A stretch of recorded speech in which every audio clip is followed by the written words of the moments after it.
Hi guys, வணக்கம் நண்பர்களே. Lower Perth இனி இவங்களுக்கு தான். ஆமாம், ரயிலில் மொபைல் சார்ஜ் போடலாமா? இந்தியன் ரயில்வே சொல்வதென்ன? இந்தியன் ரயில்வேயின் ஒரு முக்கியமான அறிவிப்பு. சென்னை ரயில்வேயில் லோயர் பெர்த்தில் முன்னுரிமை யாருக்கு தெரியுமா? ரயிலில் செல்போன் சார்ஜ் செய்து கொள்ளலாமா? இந்தியன் ரயில்வேயை பொறுத்தவரை நாட்டிலேயே மிகப்பெரிய நெட்வொர்க் ஆகும்.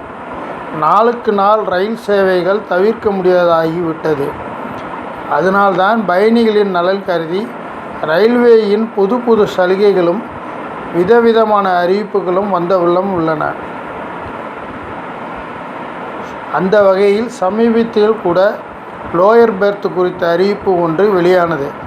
வழக்கமாக ரயில்களில் முன்பதிவு செய்து பயணிக்கும் பயணிகள் முதல் தேர்வாக லோயர் பெர்த் அல்லது சைடு லோயர் பெர்த்தை தான் தேர்வு செய்வார்கள். ரிசர்வேஷன் காரணம் ஜன்னலோரத்தில் சீட்டு இருப்பதோடு அடிக்கடி ஏறி இறங்குவதற்கு வசதியாக இருக்கும் என்பதால் ரிசர்வ் செய்யும் போதே இவைகளை தேர்வு செய்வார்கள். அதேபோல இந்த டிக்கெட் முன்பதிவின் போது வயதை கொண்டே பெர்த்துகளும் ஒதுக்கப்படுகின்றன.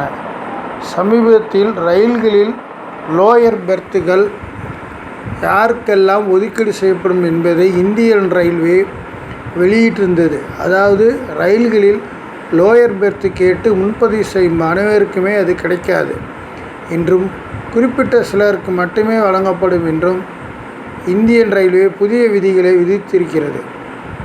சலுகைகள்: இதில் மாற்றுத்திறனாளிகளுக்கு லோயர் பெர்த்து கிடைக்கும்.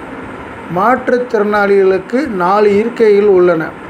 2 லோயர் பெர்த்து, 2 மிடில் பெர்த்து. இந்த இருக்கைகளில் மாற்றுத்திறனாளிகள், உடல் ஊனமுற்றோர்கள் அல்லது அவருடன் பயணம் செய்பவர்களும் அமரலாம்.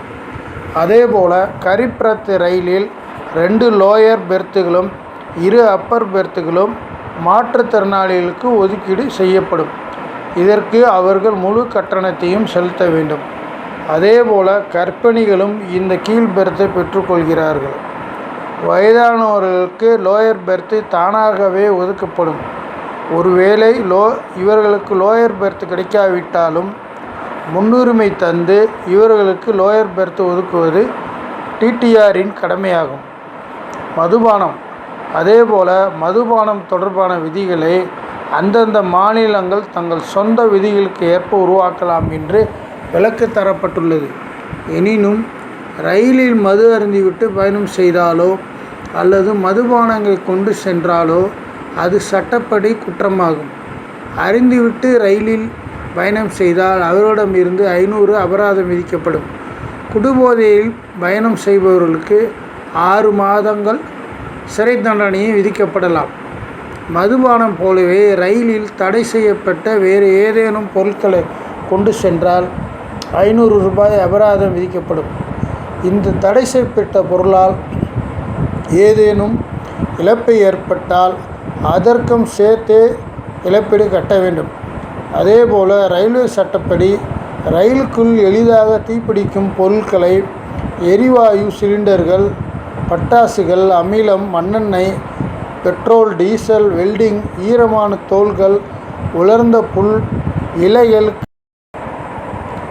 கழிவு காகிதம், இறந்த கோழி அரிக்கும் அமில பொருட்கள் போன்றவற்றை எடுத்து செல்லக்கூடாது. அப்படி எடுத்து சென்றால் ரயில்வே சட்டம் 1989 படி பிரிவு 67, 164, 165 ஆகிய பிரிவின் கீழ் அதுவும் தண்டனைக்குரிய சட்டமாகும். செல்போன் சார்ஜர்: இரவு 11 மணி முதல் அதிகாலை 5 மணி வரை ரயிலில் பயணிகள் தங்கள் ஸ்மார்ட் போன் அல்லது மடிக்கணினிகளை சார்ஜ் செய்ய இந்திய ரயில்வே தடை விதித்துள்ளது. காரணம், சார்ஜிங்கில் போட்டுவிட்டு பயணிகள் அப்படியே தூங்கி விடுகிறார்களாம். இதனால் ஏற்படும் விபத்துக்களை தடுக்கவே இப்படி ஒரு தடையை ரயில்வே கொண்டு வந்திருக்கிறது. பறிமுதல்: அதே போலவே ரயிலில் பட்டாசு கொண்டு செல்லவும் அனுமதி கிடையாது. பட்டாசு போன்ற எளிதில் தீப்பற்றக்கூடிய பொருட்களை கொண்டு செல்லக்கூடாது என விழிப்புணர்வையும் ரயில்வே நிர்வாகம் ஏற்படுத்தி வருகிறது. பயணிகள் பட்டாசுகளை ரயில்களில் கொடுத்து சென்றால் அவை பறிமுதல் செய்யப்பட்டு அவர்கள் மீது கடும் நடவடிக்கை எடுக்கப்படும் என்று காவல்துறை அதிகாரிகள் தொடர்ந்து எச்சரிக்கை விடுத்து வருவது குறிப்பிடத்தக்கது. நன்றி, வணக்கம்.